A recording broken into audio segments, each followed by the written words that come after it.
Bueno, pero muy buenas noches a todos y todas. Mi nombre es Hipólito Yrigoyen, secretario general de Populismo K, y quiero agradecerle en este caso a todo el equipo técnico que nos acompaña ya hace 16 programas. Este es el programa número 16, en los cuales hemos estado con grandes compañeros y compañeras desde el principio del siglo. Eduardo Barcesat va a ser el invitado del día de hoy, abogado constitucionalista él, una persona de muchísimo reconocimiento entre todo el campo jurídico y fundamentalmente también entre todo lo que es el campo nacional y popular a través de extensas causas y defensas que ha hecho a través del lawfare.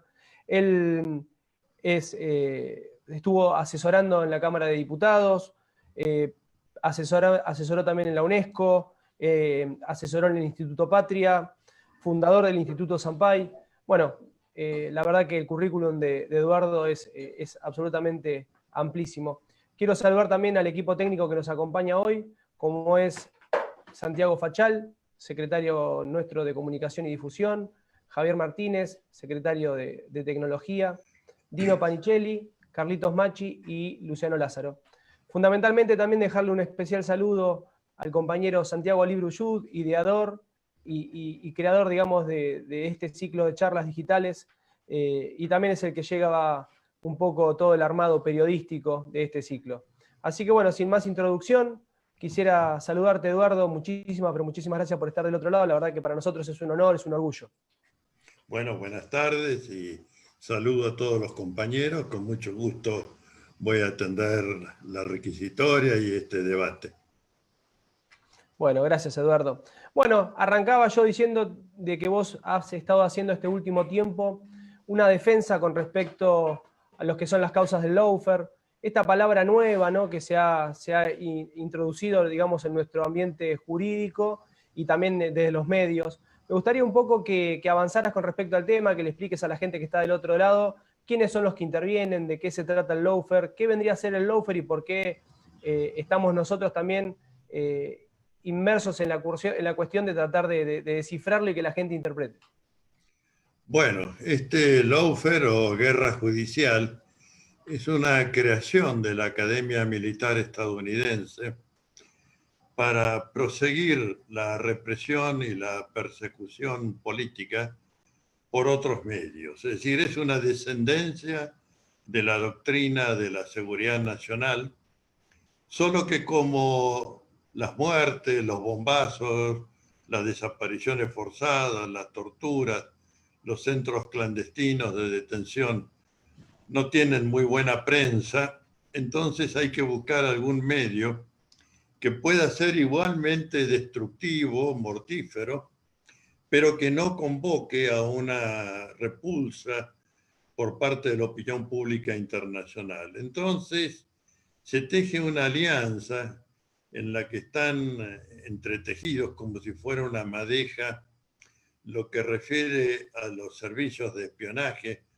a veces mal llamados de inteligencia, el poder económico dominante, los medios de comunicación hegemónicos y lo que es quizás lo más importante y lo más doloroso, la pata podrida del poder judicial.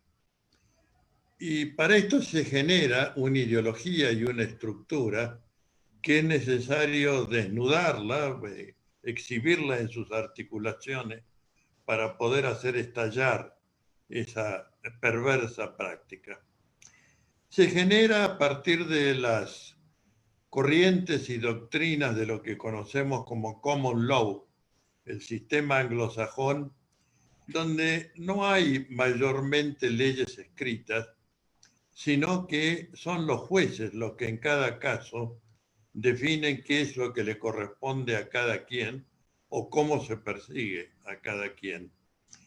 En esta estructura, sus autores, que por supuesto no lo usaron con un fin perverso, pero son los que generaron esta corriente de pensamiento, establece que derecho es solamente lo que los jueces dicen en los casos concretos.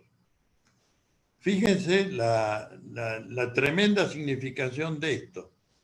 Esto es como decir, no importa que tengan constitución, que adhieran a tratados internacionales de derechos humanos, que haya leyes que reglamenten y pongan en práctica lo mismo. Lo que interesa es lo que el juez resuelve y la forma en que él actúa, por sobre todo, en la acción judicial y muy especialmente en la acción penal. Bonadío, que no es un autor muy recomendable, además de, bueno, ya fallecido, sostenía que él se guiaba por un proceso creativo. Bueno, creativo traducido significa no me importa lo que diga la Constitución Nacional en materia de presunción de inocencia, de defensa en juicio de la persona y los derechos, de igualdad en la contienda judicial entre las partes. En todo esto yo no me baso, no me importa. Es decir, nuestro orden jurídico, que tiene una estructura piramidal, en cuyo vértice está la Constitución y los tratados internacionales de derechos humanos, que tienen igual jerarquía que las cláusulas constitucionales, hay una serie de normas y de previsiones sobre cómo se debe obrar y proceder en la contienda, y particularmente en la contienda penal, de modo de garantizar ese bien jurídico supremo que es la libertad de las personas y cuya privación no solamente afecta a la libertad de cada uno, la libertad ambulatoria, es también privación de relaciones familiares, de relaciones de trabajo, profesionales, etc. Es decir, es una forma de aniquilar al individuo que se complementa con embargos monstruosos e inhibiciones de lo que pueda ser su patrimonio, de manera de dejarlo totalmente inerme, inerte, planchado, y donde además la prensa y los servicios de inteligencia, entre comillas, son espionaje, ahora los estamos viendo tal como son, gracias a la esclarecedora labor de la interventora en la Agencia Federal de Inteligencia, la ex fiscal Cristina Camaño. Bueno, lo que hacen es crear relatos que no se corresponden con hechos de la realidad, y en base a esos relatos, la persecución judicial. Y esos relatos son llevados a la dimensión del universal a través de la comunicación social hegemónica. Se dice, por ejemplo, los funcionarios del gobierno de Cristina se robaron un Producto Bruto Interno entero. Es decir, estamos hablando en ese momento de aproximadamente 500.000 millones de dólares. Y se lo robaron. Bueno, entonces sale un fiscal a posear la provincia de Santa Cruz, a buscar contenedores supuestamente repletos de dólares. Y bueno, no encuentra los dólares. Pero mientras tanto ya se circuló a la sociedad una afirmación de esta naturaleza. O se dice, lo asesinaron a Nisman y era un comando integrado por venezolanos, iraníes y algunos efectivos locales. Por supuesto, era un suicidio de alguien que se arrepintió de lo que había hecho o de la forma que ha vivido. Bueno, sabrá él, se llevó su secreto a la tumba. Pero todas las pericias, es decir, los modos científicos de reconstrucción de la realidad, están demostrando acabadamente de que fue privación de vida propia. Pero mientras tanto, columnas de gente, manadas diría, salieron con carteles "Yo soy Nisman", "Cristina asesina", una serie de manifestaciones de esta naturaleza. En Brasil a Lula le dijeron que era un corrupto, que había recibido un departamento en una playa que él no pisó, departamento que nunca tuvo ni él, ni su mujer, ni ningún allegado a él, que llegó el paroxismo de que el juez a cargo, Sergio Moro, le dijera, usted me debe decir que ese departamento es suyo, porque yo no tengo pruebas, pero confío en que usted me lo diga, porque yo tengo la convicción íntima. Bueno, estas construcciones que son totalmente ajenas a la idea de debido proceso, a la idea de defensa en juicio de la persona y los derechos, a la presunción de inocencia, a la igualdad de las partes en la contienda judicial, son las que alimentaron en el continente americano la persecución de los líderes políticos populares, como le está ocurriendo a Correa y a su vicepresidente Glass, como le ha ocurrido a Dilma Rousseff y le ha ocurrido a Lula para inhabilitarlo de ser el candidato seguramente ganancioso de estas elecciones que donde se instaló a esta bestia de Jair Bolsonaro. Es lo que ocurre en Bolivia en el golpe de Estado y la persecución a los militantes del MAS. Todo esto ha Arrancó, Eduardo, en su momento arrancó en Honduras, ¿no? Arrancó en claro, Honduras con y el después siguió golpe. con Lugo en Paraguay también, el cual fue destituido de una forma con un golpe blando llamado, de una Sí, forma también bastante parecida a lo que estamos tratando ahora, ¿no? correcto. Todo esto es aquello contra lo que venimos luchando en las causas concretas, acá en la Argentina, y también a través de una iniciativa internacional en que se han conjugado los esfuerzos de dos organizaciones. Una se llama precisamente Lawfare Institute. Lo presiden dos abogados brasileños, que son los abogados de Lula.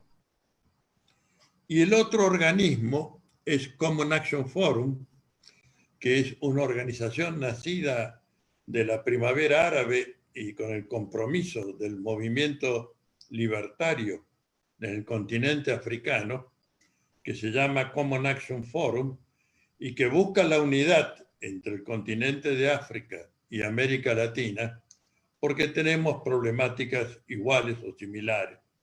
Y por lo tanto buscamos esta unidad para fortalecer la lucha en busca de una mejor democracia con mayor calidad de vida institucional y que termine con estas formas persecutorias que realmente están asolando particularmente el continente americano y que es la forma en que tiene actualmente el imperialismo de proteger su patio trasero y de custodiar que las riquezas y recursos naturales que los tratados internacionales de derechos humanos dicen que son de titularidad de los pueblos, estén en realidad a la disposición del saqueo de las empresas del capitalismo financiero internacional.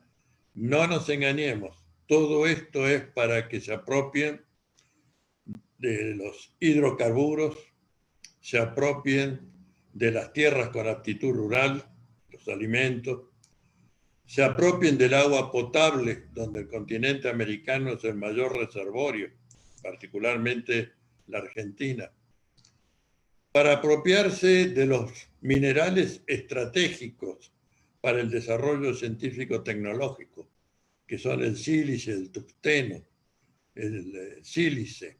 Bueno, esta es la... Sí, le podemos agregar el litio, ¿no, Eduardo? Con El lo que pasó litio, por supuesto, si me lo con traíste. Evo. El litio es fundamental para el desarrollo científico e informático y la Argentina en sus salares lo tiene en abundancia, pero desgraciadamente la explotación está en manos extranjeras, ¿no? De manera que esta es una gran tarea americana y creo que debemos enderezar nuestros esfuerzos hacia ello.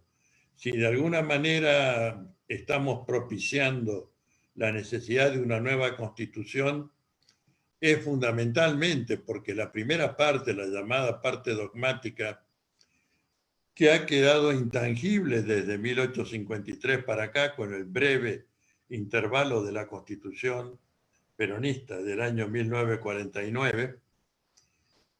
Bueno, lo que estamos buscando es que la parte dogmática establezca un nuevo modelo para conjurar y enfrentar las necesidades del siglo XXI. No Eduardo, necesitamos, sí, te hago una consulta con respecto al lawfare para ya ir cerrando ese tema. Después vamos a hablar de constitución, nueva constitución, que es algo que a nosotros verdaderamente nos inquieta, que es una cuestión que nosotros queremos transmitirle al resto de los argentinos y argentinas. Lo hablamos aquella vez que estuvimos personalmente acá en La Plata, con la necesidad de generar esa discusión y de darle a entender el porqué de generar esos cambios, no solamente por una cuestión de generar una constitución más moderna, más ayornada a los tiempos de hoy, sino justamente para también reivindicar aquello que había tenido aquella constitución del 49 que fue sacada de cuajo por la dictadura militar, ¿no? Con respecto al lawfare, yo te quería preguntar, estuve escuchando y investigando algunas cuestiones con respecto a crear un tribunal de ética sobre el lawfare. ¿Cómo articularía esto? ¿Cómo sería el bueno, tema? ese tribunal es la propuesta que hicimos cuando se juntaron los dos institutos, el Instituto Lawfare y Common Action Forum, de generar un tribunal ético para que se pueda conocer cómo ha operado, cómo es el lawfare, quiénes son sus responsables, cuáles son los poderes que se mueven detrás de los mismos y cuál es la infisión y putrefacción en los aparatos judiciales de la que se valen para efectivizar estas persecuciones. Este tribunal iba a tener su pronunciamiento en el mes de noviembre en Madrid. Lamentablemente, con este tema de la pandemia, no hemos podido cumplir todavía acabadamente la colecta de testimonios de las víctimas, pero suponemos que vamos a tener una primera sesión virtual, efectivamente en noviembre de este año, donde daremos a conocer las persecuciones y la forma en que operaron en distintos países del continente americano. Estará a mi cargo presidir ese tribunal que integran figuras prestigiosas como son los colegas que llevan el tema de la defensa de Lula y presiden el Lawfare Institute. Estarán abogados de Ecuador, dos expertos europeos, una de ellas la relatora especial para la libertad de prensa de Naciones Unidas, que es la que descubrió e hizo posible el castigo a ese periodista de Arabia Saudita que fue pulverizado en una embajada en Turquía. Bueno, repito, expertos con la mayor experiencia, y estamos colectando esos testimonios para poder, en una primera etapa, dar a conocer todas las perversidades institucionales que se han gestado bajo este nombre y bajo esta práctica, para que luego la opinión pública pueda conocer de ello y supongo que a fin del 2021 emitiremos un dictamen moral, es decir, donde mostremos cómo ha perjudicado los procesos progresistas, populistas, principalmente en el continente americano, pero no solamente acá. Y bueno, será una contribución para que en los países pueda desarticularse, deconstruirse esta práctica. Pero esto, quiero ser muy claro, también lo hacemos en cada causa judicial en que intervenimos. Las vamos resquebrajando, se van cayendo y van a caerse, anticipo, mucho más estrepitosamente de lo que ha sido hasta ahora. Claro que hubiera sido deseable alguna iniciativa conjunta latinoamericana para, digamos, en un golpe de abanico, tirar abajo estos procesos falsos, nulos, lesivos del orden jurídico vigente, pero nos ha tocado ir caso por caso sacando ladrillo por ladrillo de esta estructura perversa para demostrar la forma en que se tramó, se urdió la persecución de Ahora, personalidades Eduardo, políticas. es increíble cómo, a pesar de que el tiempo de alguna manera debería terminar acomodando las cuestiones, porque bueno, lo vimos el otro día con el maquinista Córdoba expresar y decir qué es lo que había sucedido en la causa 11. 5 años después nosotros nos enteramos de que lo que habían dicho en aquel entonces los peritos de que no había sido accionado el freno y que es más, había sido quitado ese famoso hombre muerto. Bueno, hoy, varios años después, nos enteramos que eso fue así. Sin embargo, hay funcionarios del ex gobierno, lo que será el gobierno de hoy, ¿no? Kirchnerista, presos por esa causa. Nos enteramos nosotros que los principales medios hegemónicos de comunicación salen a decir de que Aníbal Fernández nunca había sido la Morsa y que no era la Morsa, y nosotros, muchos aquellos que militamos en aquel entonces, creemos que gran parte de la razón por la cual esa misma persona, Aníbal Fernández, no fue el gobernador de toda la provincia de Buenos Aires fue a raíz de esa causa y de haber sido acusado de un triple, nada más y nada menos que de un triple crimen, días antes, semanas antes de las elecciones. Pero no obstante, más allá de que la verdad termine saliendo a la luz en el tiempo, parecería como que la gente termina creyendo aquello que escuchó o que leyó en los medios hegemónicos, más allá de que aquellos mismos se retracten en el tiempo. Eso es lo impresionante que generan en el tiempo, ¿no? Bueno, ese es el poder que tienen los medios de comunicación.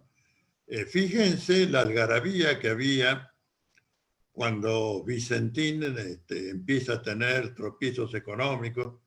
Bueno, no hablemos ya de Reconquista y de Avellaneda, Santa Fe.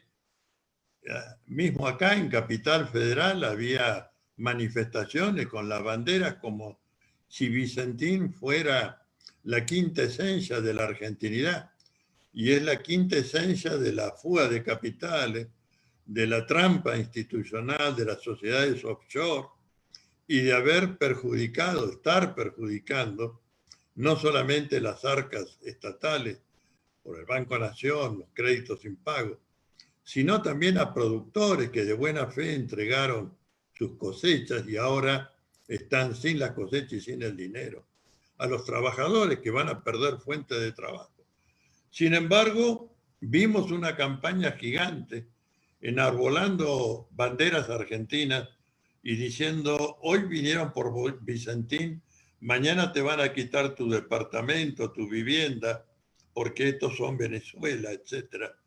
Y sin embargo, tienen un cierto grado. Claro que hoy me parece difícil que alguien salga con una bandera de Vicentín, pero mientras tanto pararon lo que pudo haber sido la solución más efectiva, me refiero a la expropiación, en aras de, decían, buscar una propuesta superadora, etcétera, etcétera. Bueno, va a ser una quiebra estrepitosa. Seguramente los directivos principales van a terminar con pérdida de la libertad individual por los estropicios económicos que han cometido, los fraudes, los vaciamientos patrimoniales. Pero durante un tiempo lograron esa movilización. Hoy día, y a propósito de la cuarentena, vemos cómo sacan banderas donde invocan la máxima sanmartiniana, seamos libres, lo demás no importa. Bueno, si no hay vida es muy difícil que haya libertad. Entonces, creo que la tarea comunicacional, y por eso es que yo me presto inexorablemente a todas las comunicaciones, requisitorias periodísticas, hablo con todas las radios del interior del país, porque entiendo que poder comunicar y develar cuál es la situación real es una tarea para todo argentino de bien, ¿no? Y me parece que esta es una de las, diría, certezas que tenemos que tener en la vida política. Si no se comunica y no se comunica bien, no existe. Y por lo tanto necesitamos multiplicar los medios alternativos de comunicación, social para poder realmente llevar adelante la campaña demostrando cuáles son los problemas reales y quiénes son también los enemigos reales de la igualdad, de la inclusión y del progreso en nuestro continente, ¿no? Eduardo, con respecto justamente a esto que estábamos hablando de los medios, más allá de diversificar y hacer cosas como hizo Berbisky, generando un portal que es absolutamente exitoso, yéndose de página 12 por cuestiones que muchos ya conocemos y sabemos, la presión que generó el gobierno macrista hacia los medios opositores en aquel entonces, no le bastó solamente con meter preso a los dueños de C5N, sino que también intentó ir por las diferentes radios, en este caso por Página 12 también y demás. Bueno, la verdad que la opresión que se generó a los poquitos medios de comunicación que no estaban alineados a generar justamente esto, el lawfare y a ser los voceros de la derecha, los voceros del capitalismo y la oligarquía en la Argentina, bueno, fueron perseguidos y corridos. Nosotros festejamos y celebramos esa diversificación de medios que creemos que hay que generar, pero ¿qué pensás vos con respecto a aquella ley de medios trunca que tuvimos porque fue votada por ambas cámaras, fue discutida, fue aprobada y nunca la pudimos poner en efecto a través de las enormes cautelares que propuso, por ejemplo, el Grupo Clarín?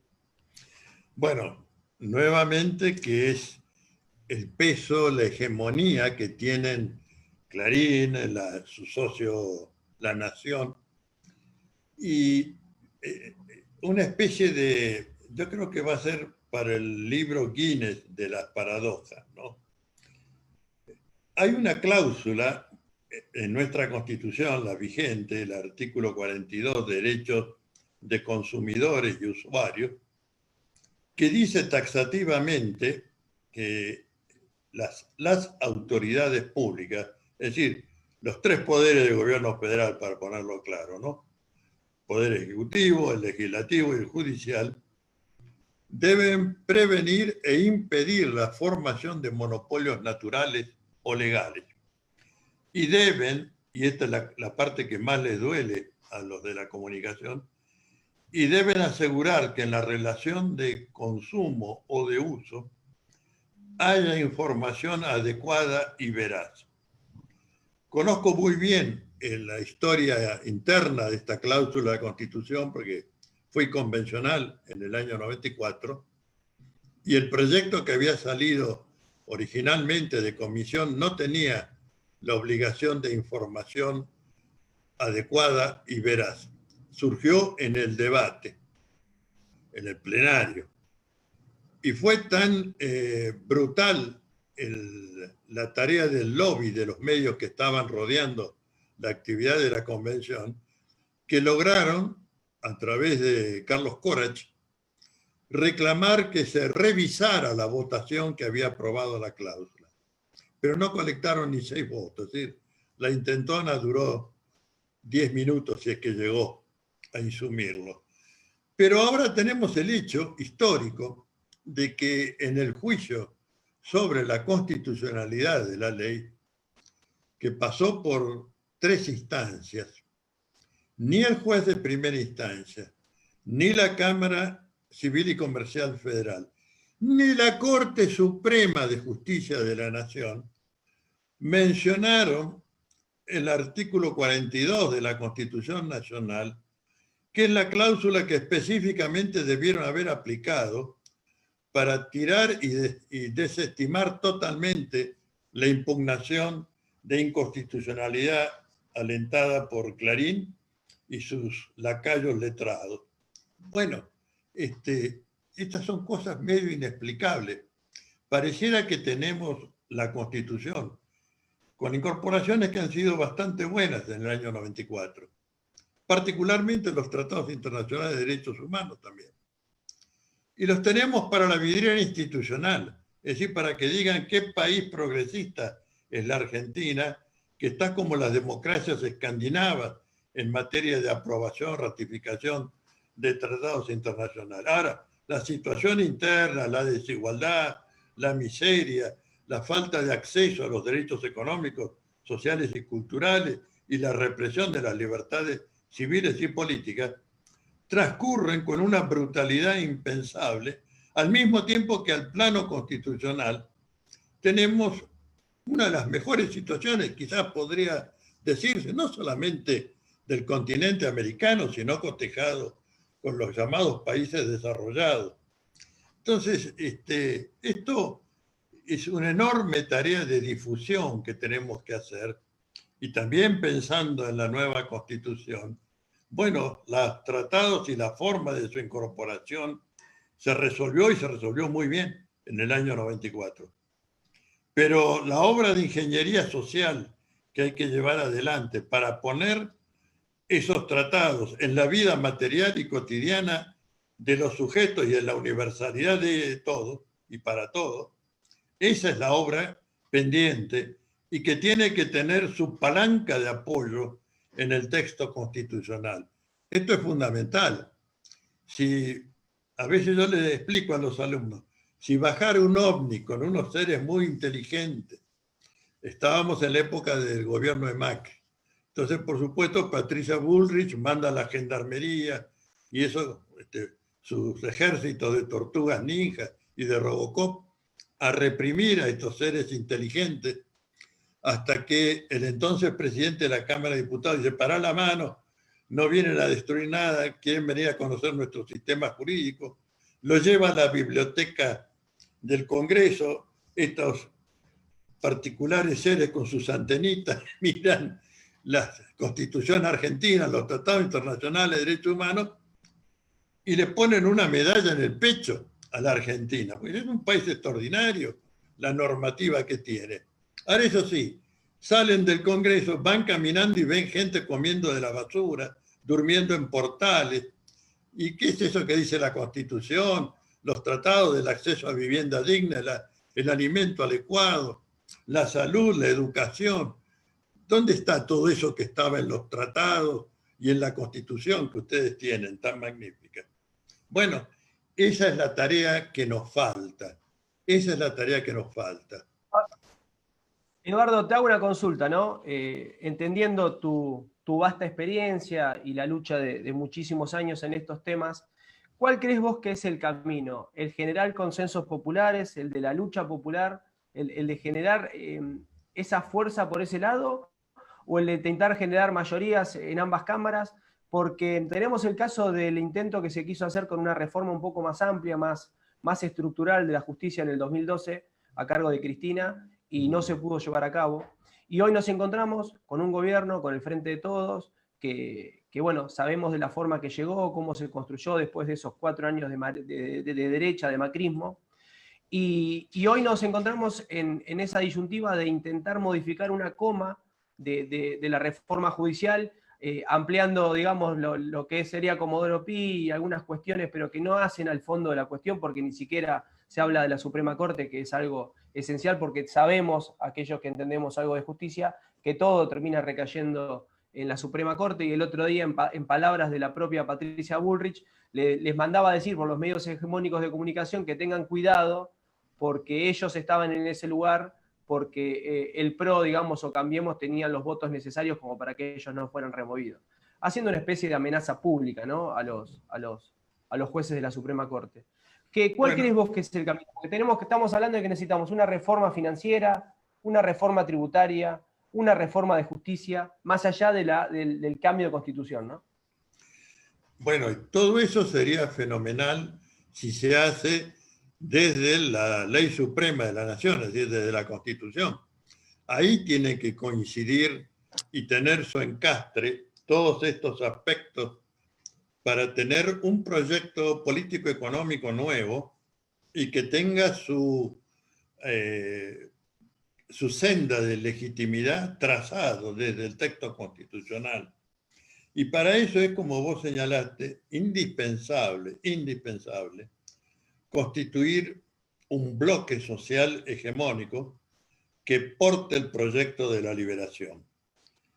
Es decir, no basta con que se encierre en un cenáculo a 5 juristas progresistas ilustrados que redacten un texto constitucional modelo, sino que haya un pueblo, un todos, que porte ese proyecto y que sea parte hacedora de él.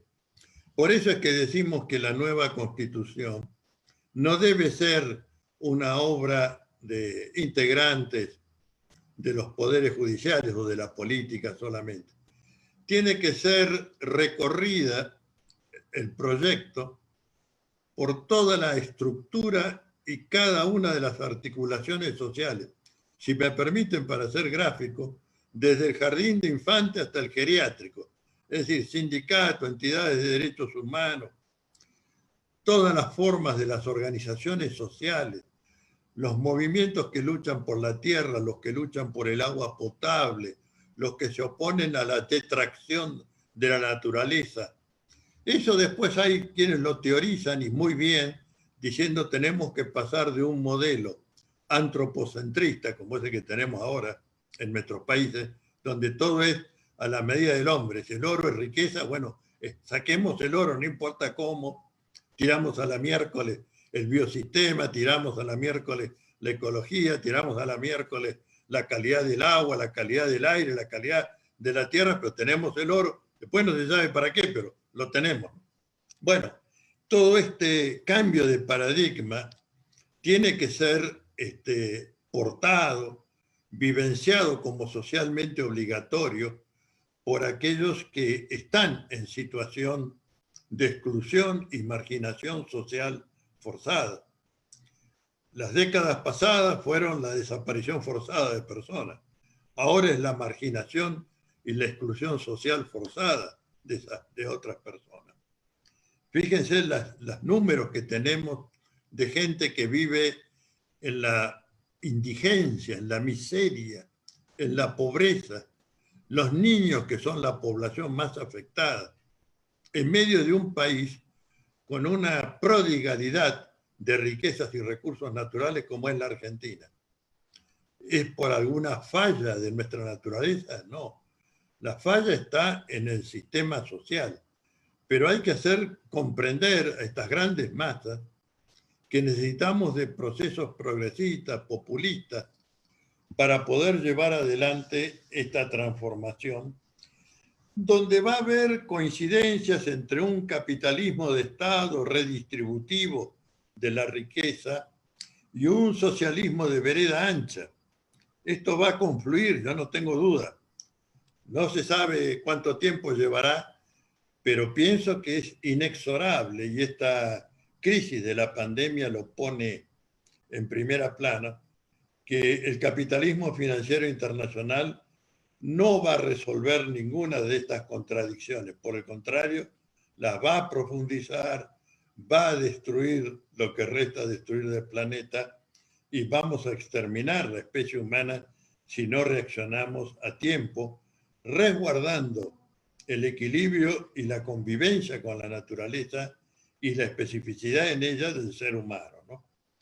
Hay que tener una dimensión de lo que es este problema, porque es cierto, la vida de la persona es finita, los tiempos biológicos no se acompañan con los tiempos sociales, pero tenemos que tener la agudeza de poder ver que si seguimos este ritmo de explotación de la naturaleza, de degradación de la naturaleza, cometiendo, provocando, tolerando incendios, calentando por el efecto ozono para que va a destruir el aire. Bueno, obviamente que no vamos a llegar a ver ese mundo del futuro para las generaciones venideras. De modo que hay que trabajar pensando en ese futuro y en esas nuevas generaciones. No podemos seguir que en nombre del bienestar de unos pocos se destruya el equilibrio de este preciado planeta, ¿no? El otro día, Eduardo, con respecto a esto que vos decís del poco cuidado y la reglamentación que no alcanza, evidentemente, estaban hablando ahí Cabandier junto al presidente Alberto Fernández y demás organismos, cuestiones con respecto a lo que es la naturaleza en sí mismo, y hablaban de que el 90% de los incendios son intencionales. Nosotros hoy, en la actualidad, estamos viviendo, además de tener en la actualidad seguir teniendo desmontes como por ejemplo pasa en la selva chaqueña y en algunos otros lugares. A su vez tenemos esa depredación que se genera a través del fuego, para después generar nuevamente monocultivos o venta de esos terrenos y demás. La verdad que es muy triste que hoy, en los tiempos que vivimos, no tengamos formas de poder corregir esta situación que afecta a todo el planeta en su conjunto, a todo el ecosistema, y que salen beneficiados unos pocos que son los que terminan por ahí vendiendo esos terrenos o cultivando, haciendo un monocultivo. Te quería hacer una consulta, no la tenía yo dentro de las preguntas, pero te he escuchado varias veces. Más allá de que nosotros, desde el espacio que representamos dentro del Frente de Todos, nosotros como Agrupación Populismo Acá, hemos celebrado y festejado el acuerdo prácticamente en tiempo récord por la cuestión de los beneficios y los logros obtenidos, ¿no?, por el ministro Guzmán de Economía. Pero yo te había escuchado hablar bastante con respecto a la legitimidad de la deuda, cuestiones que nosotros también habíamos ahondado bastante como agrupación y que nos habíamos planteado el hecho de plantear esa cuestión de que no había pasado por el Congreso y demás.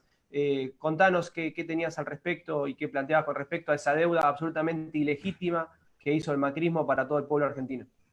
Bueno, no bien iniciado el 2016, se produce, ustedes recordarán, el acuerdo con los fondos buitres, ¿no? 16.000 millones de dólares. Ese acuerdo, de acuerdo a la doctrina vigente hasta hoy, de la Corte Suprema de Justicia de la Nación del año 2014, que dijo que las sentencias del juez Tomás Griesa eran nulas y lesivas del orden público constitucional argentino y que por lo tanto no se le podía otorgar el cúmplice, exequatur, decimos nosotros, el cúmplice, una sentencia beneficiosa para un fondo buitre. Eso era lo que la Argentina debió haber preservado en esto. Y por eso es que tempranamente y contra la opinión de muchos, aún de los propios también diría, en marzo del 2016 iniciamos la denuncia de este latrocinio hecho por la gestión Macri, y donde, quiero divulgar esto, se presentó espontáneamente en la causa el señor Hernán Arbizu, el arrepentido ex CEO del JP Morgan, a decir, señores, el 85% de la titularidad de esos fondos buitres son de argentinos, comenzando por el señor Alfonso Prat-Gay. Investíguenlo. Bueno, la investigación, como todo lo que ocurrió en esa época aciaga para el proceso o los procesos judiciales, está muy demorada, pero están dando. Pero a esa investigación se le sumaron todos los actos de contratación de deuda que se hicieron sin la intervención del Congreso de la Nación. Y pese a que había quedado muy claro en el texto constitucional y también especialmente en una cláusula transitoria, que la delegación de facultades que establecía la antigua ley de administración financiera a favor del Poder Ejecutivo para poder él contratar bajo ciertas pautas, muy razonables las pautas, pero que nunca se cumplen, esa ley había perdido efectividad en el año 2009 porque fue el último año en que se renovó. A partir de ahí debía seguir siendo, como establecía la Constitución y establece, y es imperativo, que contraer empréstitos sobre el crédito de la nación y proceder al arreglo de la deuda externa es incumbencia del Poder Legislativo de la nación. Bueno, toda la deuda se contrajo sin que el Poder Ejecutivo recabara ninguna autorización o intervención previa del Congreso de la Nación. Y después, cuando ya estaba en situación de ahogo y en default tácito, entonces fue el acuerdo con el Fondo Monetario Internacional, donde otra cláusula de la Constitución claramente dice que los acuerdos concluidos por el Poder Ejecutivo con estados extranjeros o con organismos financieros deben ser aprobados o desechados por el Congreso de la Nación. Artículo 75, inciso 22. En ningún momento el gobierno Macri mandó el acuerdo al Congreso de la Nación. Y esto sigue así incambiado hasta hoy. Yo no soy economista como para hablar del mérito y el grado de mérito del acuerdo celebrado. Pero sí debo decir que el acuerdo celebrado significa habernos hecho cargo de esa cuantiosa deuda externa celebrada por fuera del marco constitucional por la gestión Macri y muy especialmente ese acuerdo con el Fondo Monetario Internacional. Pero nuestra tarea no es sencilla, queridos compañeros. Yo les aclaro que he asistido a múltiples reuniones de economistas donde me dijeron no se aplica la cláusula constitucional, porque esto no es un tratado con entidades financieras, es un acuerdo de ayuda financiera extendida. A lo que, y permítanme que sea un poco brutal en la respuesta, a los cuales les digo, me cago en el nombre, si tiene estructura de acuerdo entre partes distintas, organismo financiero internacional, Estado argentino, cae bajo la órbita del artículo 75, inciso 22, les guste, lo sepan o no, pero es así. Bueno, tan es así que hasta en las últimas actuaciones todavía bajo gobierno Macri, donde estamos impugnando y sigue la acción de impugnación andando, impugnamos el acuerdo con el Fondo Monetario Internacional, el propio gobierno Macri, con firma de Marcos Peña, habla del empréstito contraído con el Fondo Monetario Internacional. Es decir, no podemos ser pavotes. El término deuda es un término jurídico y por lo tanto hay que saber y hay que aplicar el derecho para entender el tema. A mí me podrán decir, y lo puedo compartir también, que vamos a tener 4 años muy tranquilos en función del acuerdo hasta ahora con los acreedores privados, pero a partir del 5º año se nos viene encima todo el capital cuya amortización tenemos postergada. Y a esto le sumamos la todavía incierta negociación con el Fondo Monetario Internacional. Bueno, vamos a ver en el 2025 cómo sigue la cuestión. Pero no puedo dejar de ser absolutamente coherente con lo que he sostenido toda la vida. Si la deuda es ilegítima, la deuda no puede ser exigible y en todo caso deben ser responsabilizados los exfuncionarios que contrajeron esa deuda a espaldas de las incumbencias que define la Constitución Nacional.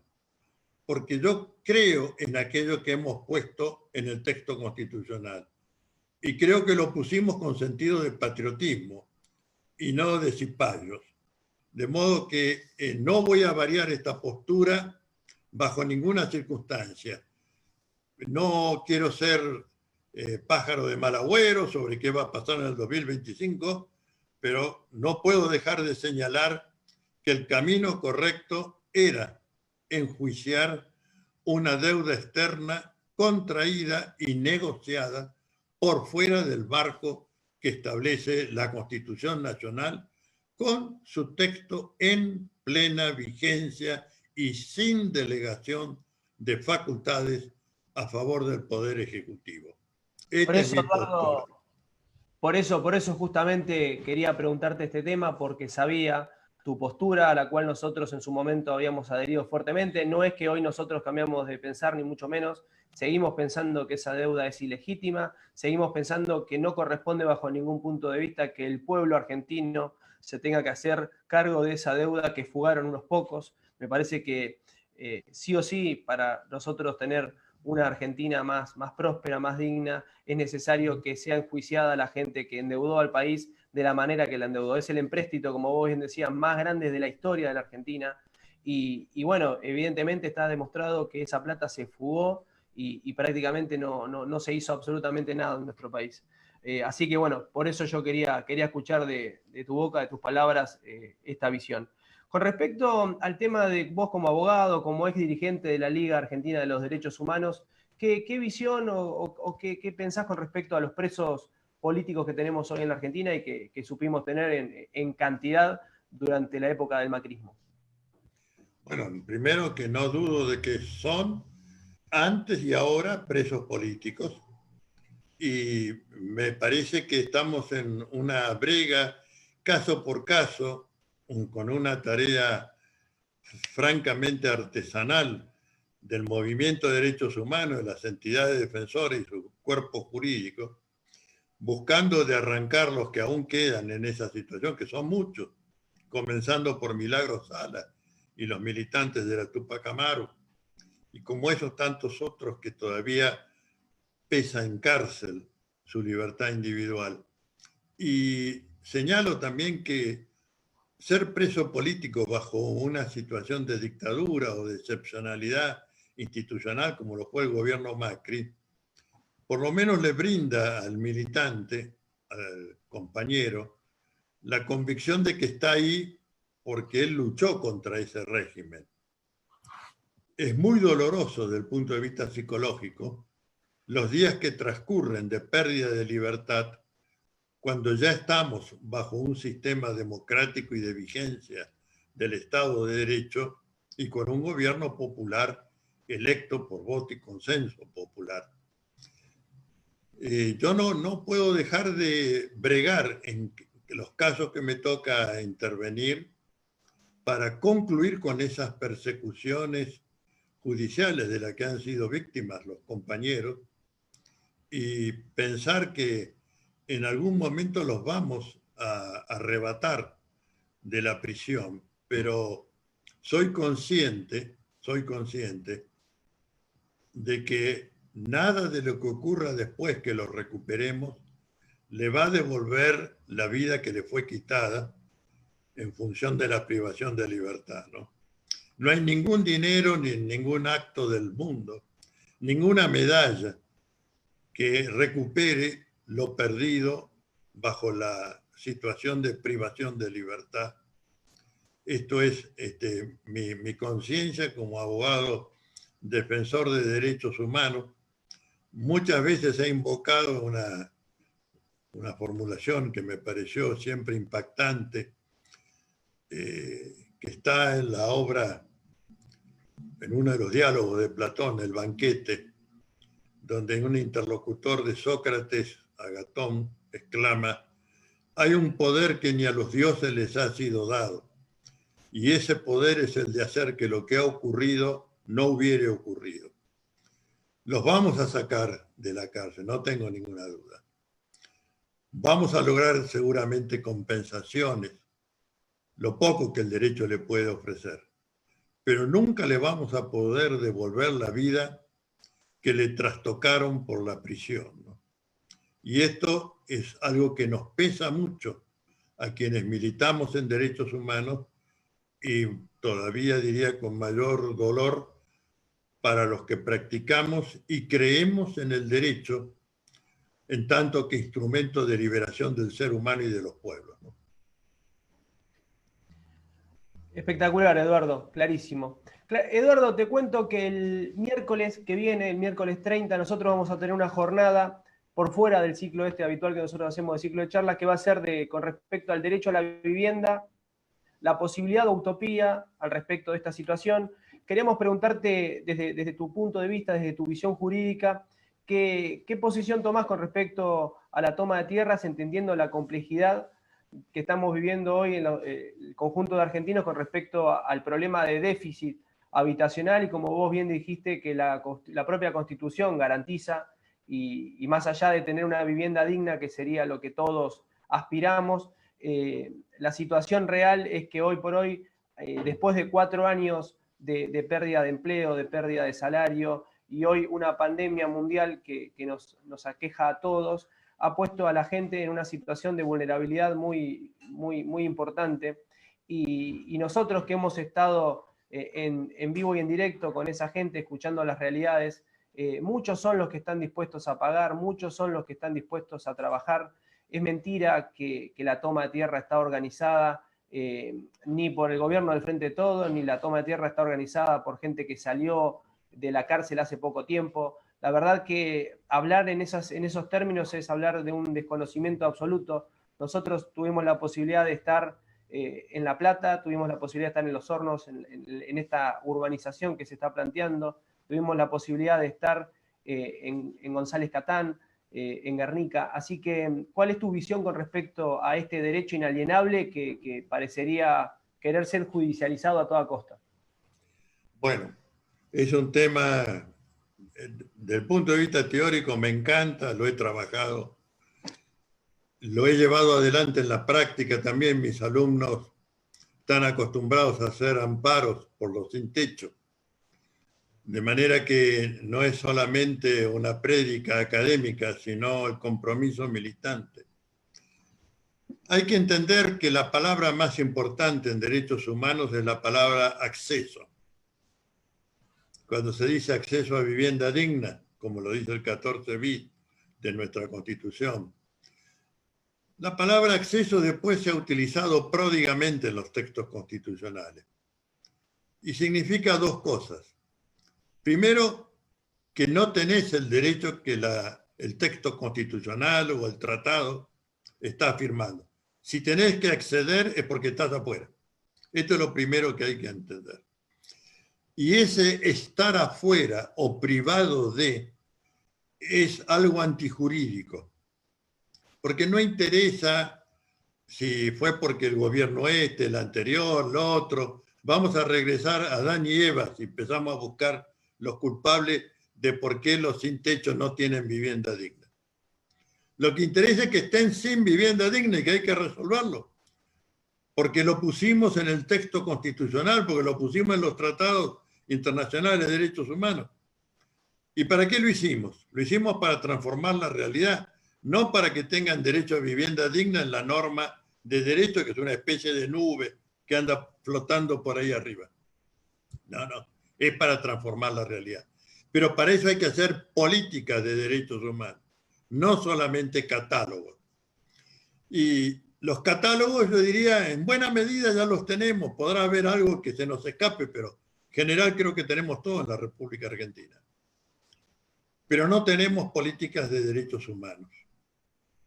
La política de derechos humanos es, si yo pongo un cartel que dice acceso a vivienda digna, tiene que haber una obra de ingeniería social que ponga en conexidad la necesidad humana que subyace a ese derecho con la realización efectiva en el mundo material y cotidiano.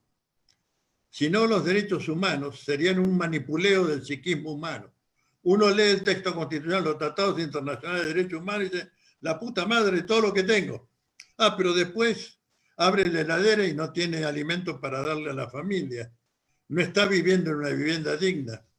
O lo van a desalojar en pocos días. Entonces, ¿cómo se resuelve esto? Se resuelve invirtiendo en derechos humanos. Las políticas de derechos humanos son, ninguna duda, algo que la sociedad tiene que afrontar. Tiene que destinar recursos para poder cumplir lo que dice la norma de derechos. Porque si no, no sería derecho, sería una monserga moral, un discurso político, pero no derecho. Derecho es aquello que se realiza. Si no puede genéricamente ser realizado, no puede ser derecho. Por eso es que los textos constitucionales de los tratados también tienen que ser prudentes. No le pueden comprometer a cada habitante de la nación argentina una berlina alemana de 6 metros de largo, porque no tiene condiciones para darlo. Pero aquello que es esencial para la existencia humana, el agua potable, la vivienda digna, el hábitat adecuado, eso sí es esencial y tiene que estar en la dimensión del universal. Entonces entra en colisión los derechos humanos con los derechos llamados subjetivos o del capitalismo o del mercantilismo, donde el derecho es reducido a una mercancía. El que tiene capacidad compra o alquila vivienda, salud, educación, agua potable, etc. Y el que no tiene, pues deja de tenerlo y el sistema no se preocupa. Bueno, hemos puesto los tratados de derechos humanos en el rango más alto, integrando la ley suprema de la nación. El que me venga con el Código Penal para hablar de usurpación de terreno o con el Código Civil para decir yo soy el propietario, etc., yo le digo, mire, más importante que eso y de mayor jerarquía es la normativa de la Constitución y de los tratados internacionales de derechos humanos. Nos va a llevar tiempo instalar esto.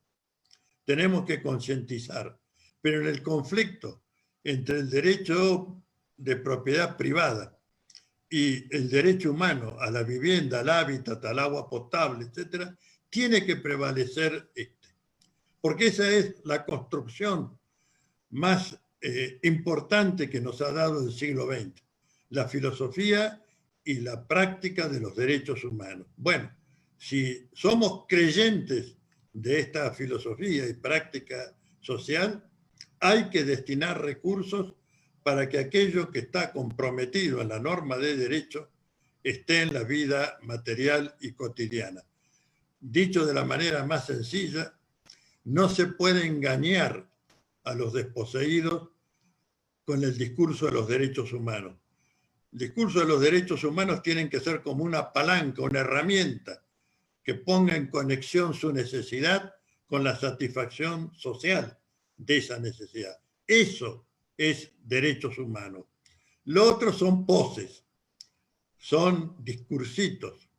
Nosotros estamos por la efectividad de los derechos y en la dimensión del universal, para todos, porque así lo dicen los textos. Gracias, Eduardo. La verdad que es un placer, un orgullo para mí estar aquí conversando con vos, aprendiendo. Ojalá, Dios quisiera, todos los abogados y juristas tuvieran la visión que vos tenés y que podés plasmar. La verdad que creemos que es necesario implantar estos temas, ponerlos por lo menos en conocimiento de la gente con respecto a lo que es necesario generar con respecto a las nuevas constituciones y demás, tema que vos has abordado y en demasía. Yo recogí de aquella charla la necesidad de poner distintos estamentos, distintas personas que representen y tengan representatividad dentro de la propia Constitución, que tengan contemplados los pueblos originarios y un montón de cuestiones que si bien se han ido agregando con los agregados, esto que vos decís, en la reforma del 94 y demás, todavía falta muchísimo por construir en ese sentido. No sé si te queda algo más por decir. Sí. Les pido a ustedes, que son los que divulgan, comunican y forman conciencia, que saquen de internet la resolución 1/2020 de la Comisión Interamericana de Derechos Humanos, dictada el 10 de abril de este año en medio de la pandemia y contemplando. No hay que confundir la Comisión Interamericana con el órgano político de la OEA, son dos mundos distintos, ¿no?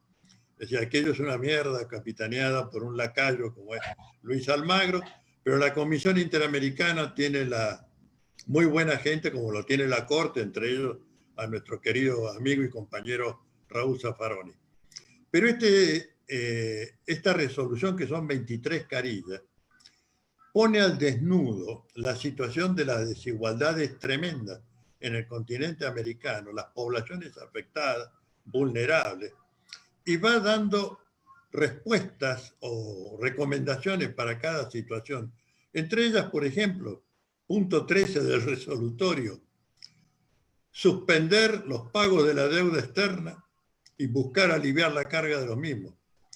Impuesto y contribución extraordinaria en el punto 18, 19, creo. Y van a encontrar ustedes respecto de vivienda, lo que dice que para preservar los bienes de la vida, la salud y la integridad de las personas, la vivienda digna, el agua potable, como el alimento adecuado, están en la primera línea junto con los medicamentos.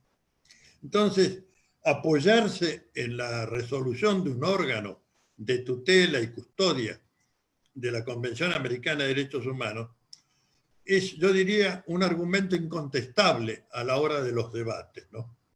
y de concientización, además, de que esto es indispensable para que salgamos de la pandemia y para que los pueblos salgan de la miseria, ¿no? Y ahora sí Gracias, terminé. gracias, Eduardo. La verdad que muchísimas, pero muchísimas gracias por estar del otro lado. Los invitamos a todos y todas, como le decía y le contaba recién a Eduardo, el miércoles 30 vamos a estar derecho a la vivienda y posibilidad o utopía de esta cuestión. Va a estar gente de la provincia de Buenos Aires, entendida del tema, gente de Nación, como Luciano Scatolini, Rubén Pascolini. Bueno, ahora no recuerdo el nombre de todos los que van a estar, pero bueno, va a haber un panel nutrido, va a hablar alguien de la Defensoría del Pueblo también. El presentador va a ser un compañero nuestro, Emanuel Luján. Así que bueno, los esperamos a todos y todas. Y el próximo viernes, ya sí, continuación de este propio ciclo, va a estar el compañero médico sanitarista y médico personal de Milagro Sala, Jorge Rashid. Así que un gran compañero también y amigo. Así que bueno, gracias Eduardo por estar del otro lado. Les mandamos un abrazo grande de Todo Populismo acá. Los esperamos el próximo miércoles y el próximo viernes. Abrazo grande. Pronto, hasta pronto.